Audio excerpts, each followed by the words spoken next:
Os jornais informam, sem muito estardalhaço, que a população nordestina passa sede.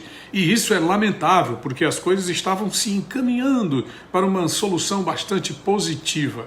Mas a verdade é que várias cidades do semiárido nordestino estão hoje completamente sem água, por responsabilidade exclusiva do governo do senhor Luiz Inácio Lula da Silva, do PT. Na verdade, suposto governo. Isso acontece porque Lula decidiu suspender a verba dos carros-pipa. Os portais noticiam o seguinte: Exército começa a suspender a operação Carro-Pipa na Paraíba e pode deixar 270 mil pessoas sem água. Escritório Regional do 1º Grupamento de Engenharia do Exército, com sede em João Pessoa, confirmou a paralisação do programa. Isso apenas o começo. Na prática, o programa de carros-pipa atende 344 municípios do Nordeste. Com a suspensão, cerca de 1.250.000 pessoas ficarão sem água.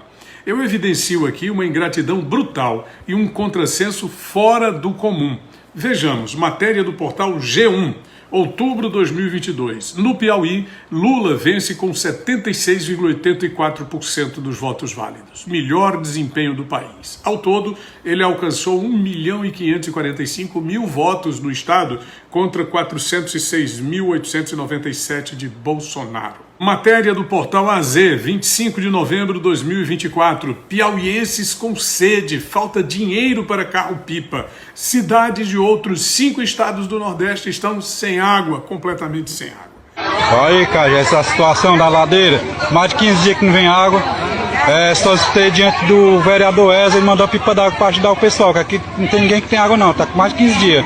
Isso é uma vergonha, falta de respeito com a população da ladeira, hein?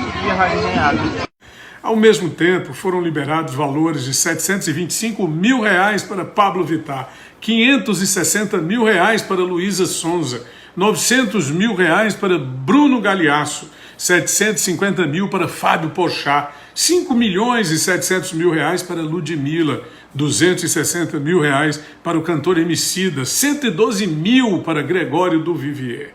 E tem mais. Veja esta situação. Relato do portal Poder 360. A primeira-dama, Rosângela Lula da Silva, Janja, mostrou numa rede social, pela primeira vez, uma cascata recentemente construída na Granja do Torto, parte de uma reforma na residência oficial. O local, que fica a 17 quilômetros do Palácio da Alvorada, serve como uma casa de campo para o casal presidencial. No domingo, 24 de novembro, a socióloga postou uma imagem no Instagram com a mensagem "Domingo energizado", enquanto mostrava a queda d'água que despeja num pequeno lago com carpas. Veja. O suposto presidente Lula vive rodeado da mais absoluta mordomia, um luxo fora do comum, diante de uma situação de crise econômica que vive o Brasil como um todo, e particularmente a região Nordeste, que hoje padece do problema da falta de água, por conta exatamente da suspensão do programa de carros-pipa.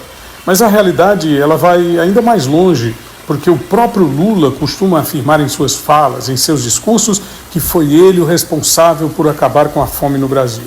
Agora mesmo ele disse na ONU que encontrou o país com 33 milhões de pessoas passando fome e que já está novamente cuidando para que as pessoas não tenham mais esse problema.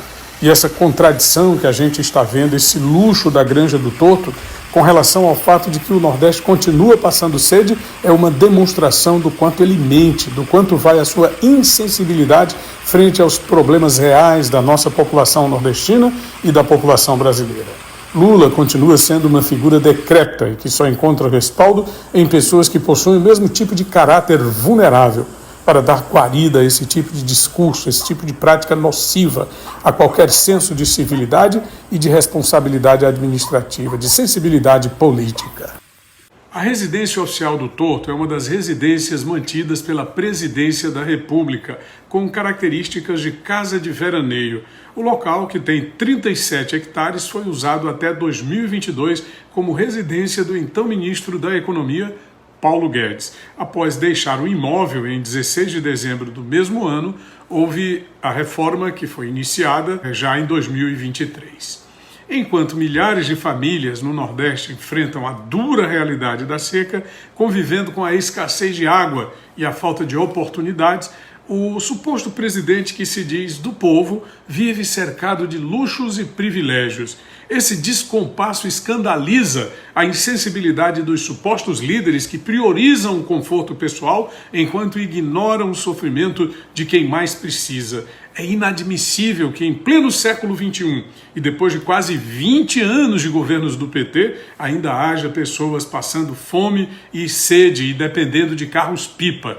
A população, castigada pela desigualdade e pelo abandono histórico, espera ações concretas, mas o que se vê são promessas vazias e discursos desconectados completamente da realidade. O contraste entre o luxo do poder e a miséria de quem clama por dignidade é um reflexo de ações políticas que falham em priorizar, na prática, os mais vulneráveis, perpetuando a distância entre o palácio e o sertão.